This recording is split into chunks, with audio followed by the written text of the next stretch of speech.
In this week's episode, I'm joined by Dr. Joel A. Davis Brown, author of The Souls of Queer Folk: How Understanding LGBTQ plus Culture Can Transform Your Leadership Practice. This week, our conversation is about LinkedIn's new commitments tool, Taraji P. Henson's HBCU mental health pilot program, and more.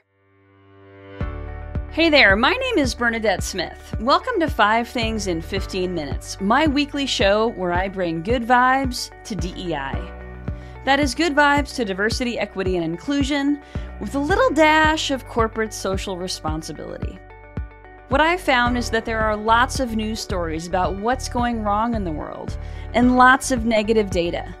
But there are also a lot of things going right. That's what I like to focus on. I search for DEI stories that we can be inspired by and learn from. My hope is to inspire you to experiment with some of these inclusive actions and policies within your own organization to help you build a more inclusive world.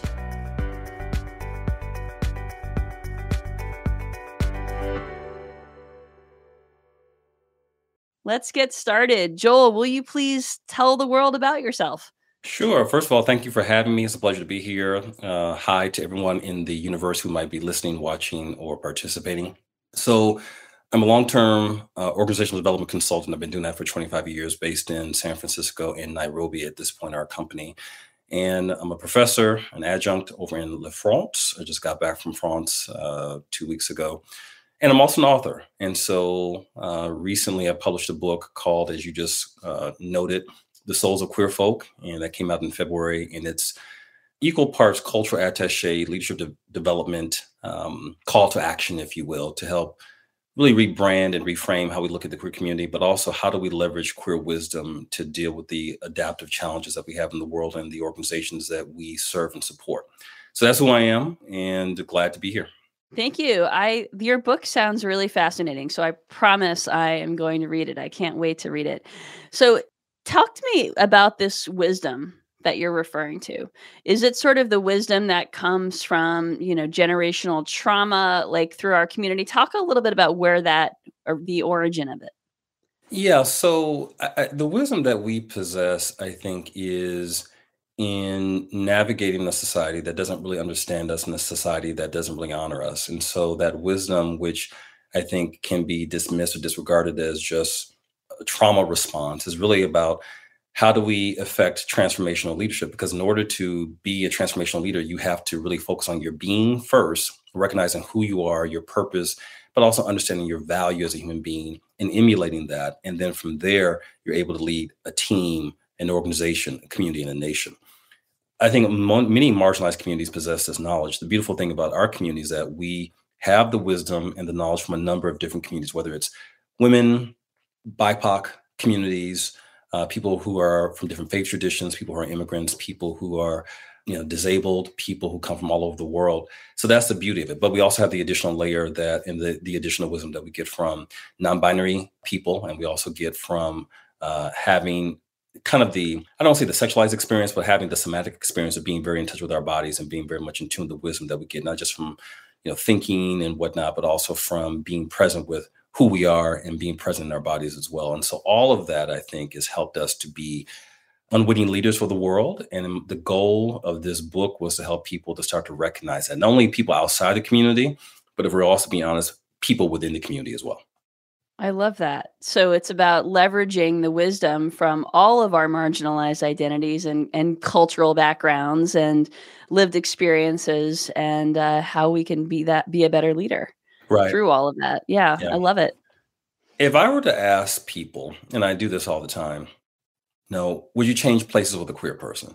What do you think you have to gain from a queer person? Now, everybody can look at us and say, yes, you're fun, you're vibrant, you're the life of the party.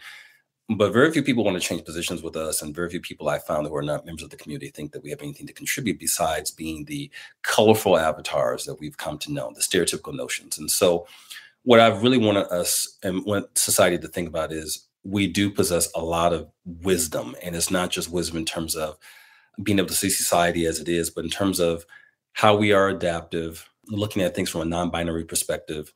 It's the ability to understand what equity really means. I mean, there's so many different components to it. And so as I went through and did my research, this is when I realized we actually are part of the solution.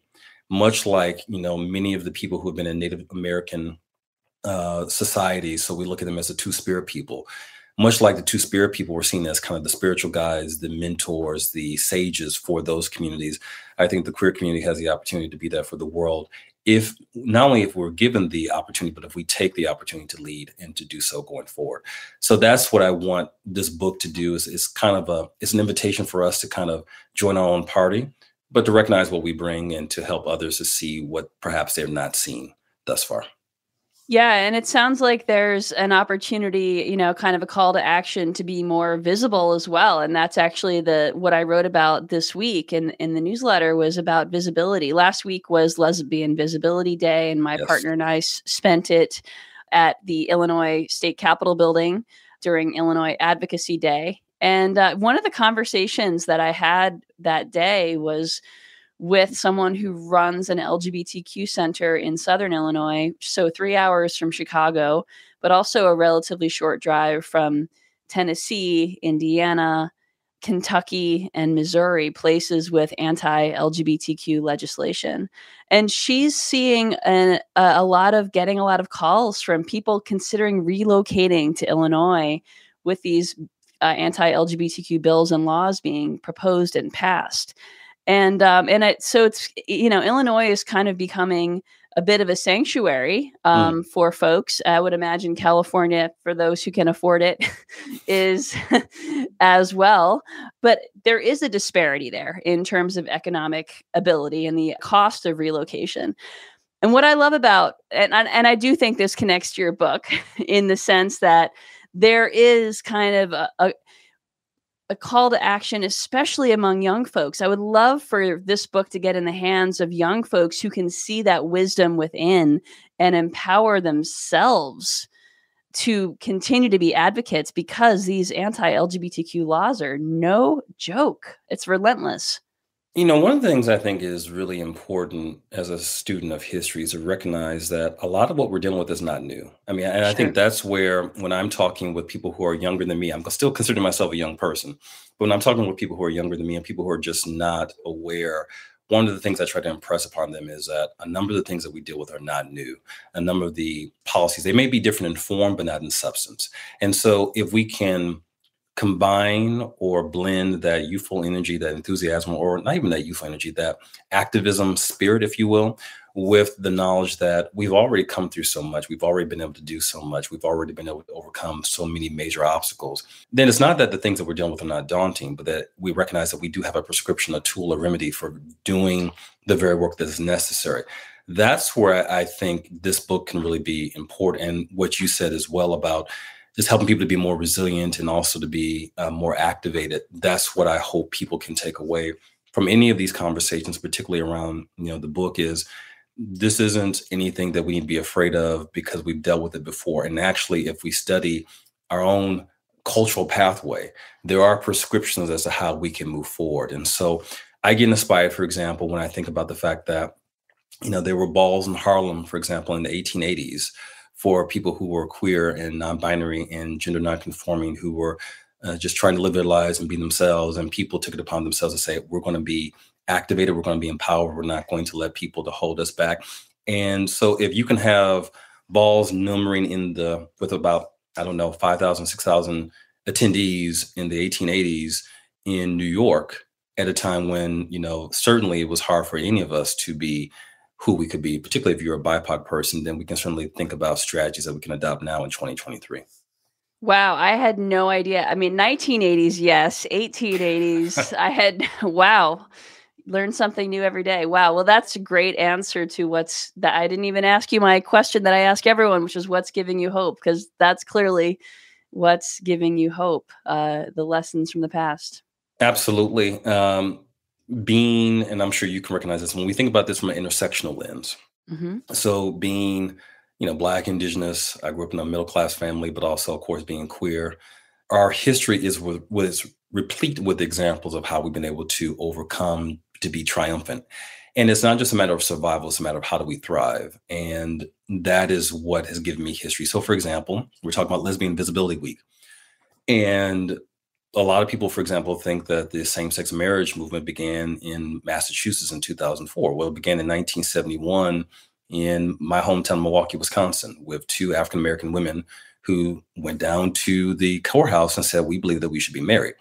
You don't know those histories, but the more that we're able to excavate that type of knowledge, we realize, wow, we actually do have a legacy of thriving, and we do have a legacy of recognizing that we do deserve more, and we're not going to take a second, class citizenship status as being our birthright. We know that we deserve more. That's what gives me hope. And so anytime that we can, dig into our histories, talk to other people, and affirm each other, and I think this is an opportunity for us to not only embrace our neighbors and our communities, but also to make sure that we support those who are in our community who are marginalized or being targeted right now. As I like to say all the time, we are one community, but we're many people. And we have to recognize too that the challenges that, let's say, the trans community is facing, or that women are facing in our community, or that the BIPOC communities are facing, are different. And there's an opportunity for us to step up in different ways and to make sure that we're kind of wrapping our arms collectively around everyone within the community and not taking anything for granted.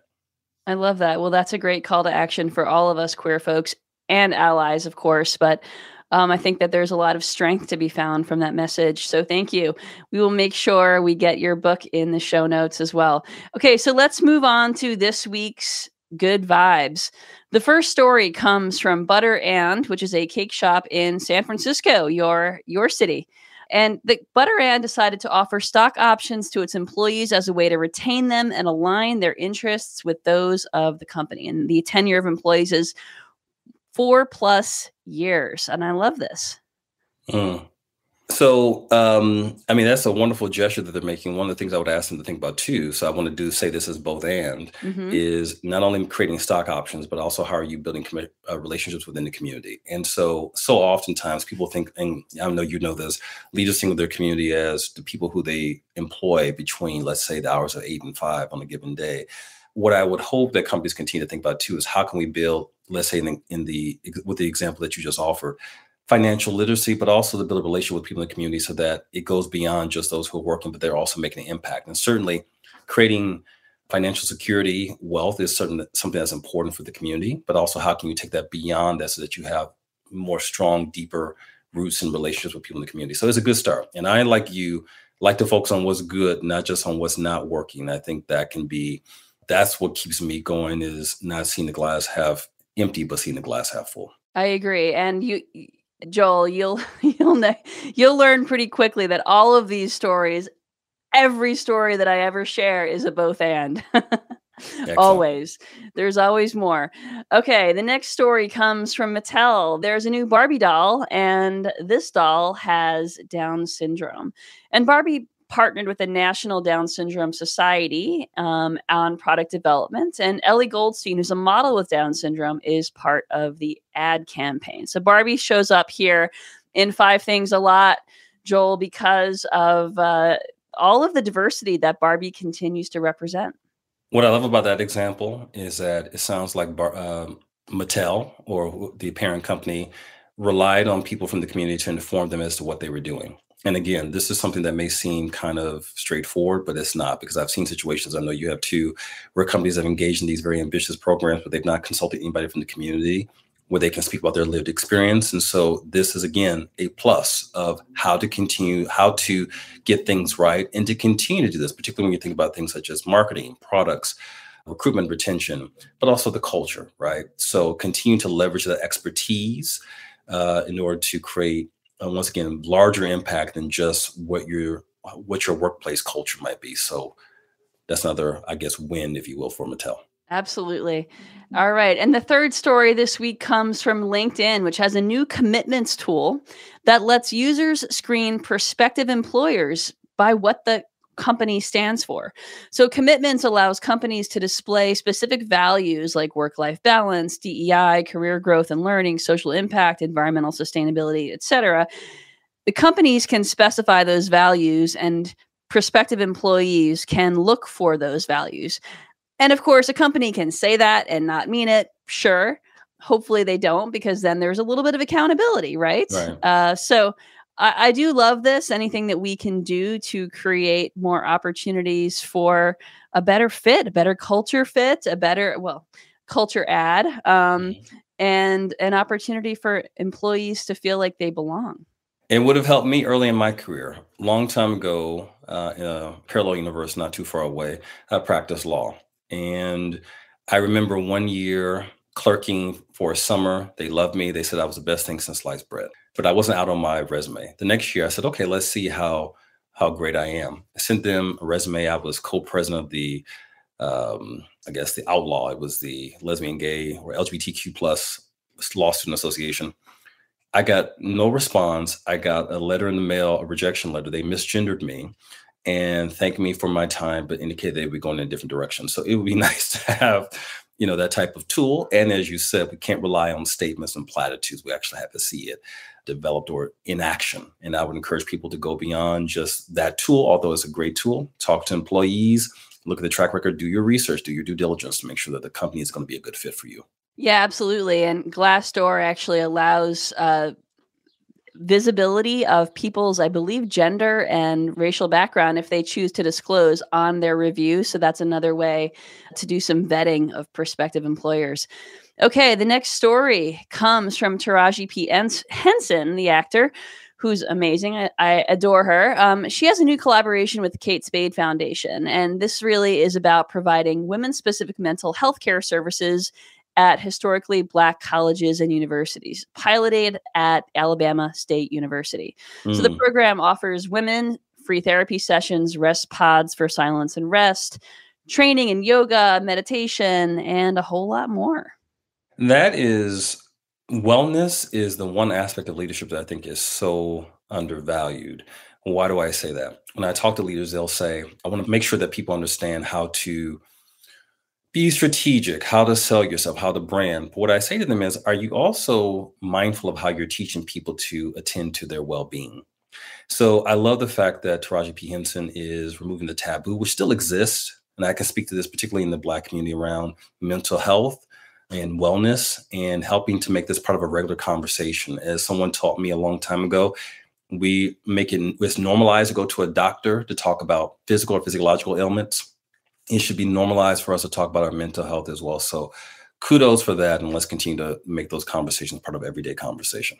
Exactly. All right. And the last story today comes from USA Today newspaper, which has a section called Reviewed that reviews products. They created what they're calling Accessibility April, and every single product reviewed during April was accessible, and the coverage was written by people with disabilities. So these stories range from accessible grill tools to alarm clocks with deaf people. Mm. All right. Again, another clear win. We'd like to extend that beyond just one singular month. And so I think they'll probably be doing that. Of course, you got to do beta testing. You got to make sure that these things are done well and done with the right level of cultural expertise. And I'd love to see that extended out. So these are the things, going back to your earlier question, when I hear things like this, I do honestly think that more people want to do right than do wrong, quote unquote. And I think it's about, there's a saying that my grandmother used to say, which is, what you glorify, you magnify. So to the extent that you can focus on what's good, then I think it makes it much more likely that we can achieve certain things. It's when we have a very myopic lens that we may think that things are beyond our control or that things are never going to get any better. And so these stories have affirmed for me, because I started this work a long time ago, and I'm sure you can relate to this too. A lot of these things were not even thought about at that time. They weren't given the time of day. And so it's nice to see that we've made some progress, in Absolutely. 2023. Yeah. Well, thank you for wrapping this up really lovely for me, Joel. That was a wonderful way to end. And this week's call to action is, and I'm not going to do this often, but please consider a donation to your local LGBTQ center or to the Rainbow Cafe, which is our place in Southern Illinois. And we'll put those links in the show notes. Dr. Joel, how can folks find you? Sure. And to tell them, the audience, if you're listening, watching, or participating, you can find me as Joel, Brother Joel, what have you. You can find me on LinkedIn. And so Joel Anthony Brown is my handle on LinkedIn. You can find me on Instagram at Joel A. Brown. I try to stay off of Twitter. It's just so toxic. Or you can just email me. So you can email me at joel@joeldavisbrown.com or joel@pneumos, spelled PNEU, MaryOscarSam.com. And so I'm a Midwesterner. I'm friendly. I love to talk to people. So don't be shy. Awesome. Well, thank you so much for joining me today. And I hope all of you have a wonderful week. And if you don't already subscribe to the 5 Things newsletter, you can get it at 5thingsdei.com. Thanks, Joel. Have a great week. Take care. All right. Thank you. Be well. Thank you for listening to 5 Things in 15 Minutes. I hope you found yourself inspired by at least one of this week's stories. If you did, would you mind sharing it with a colleague and leaving us a review on your favorite podcasting platform? And if you don't already get my 5 Things newsletter, join at 5thingsdei.com. I'm Bernadette Smith, and I'll see you next week right here for 5 Things in 15 Minutes, bringing good vibes to DEI.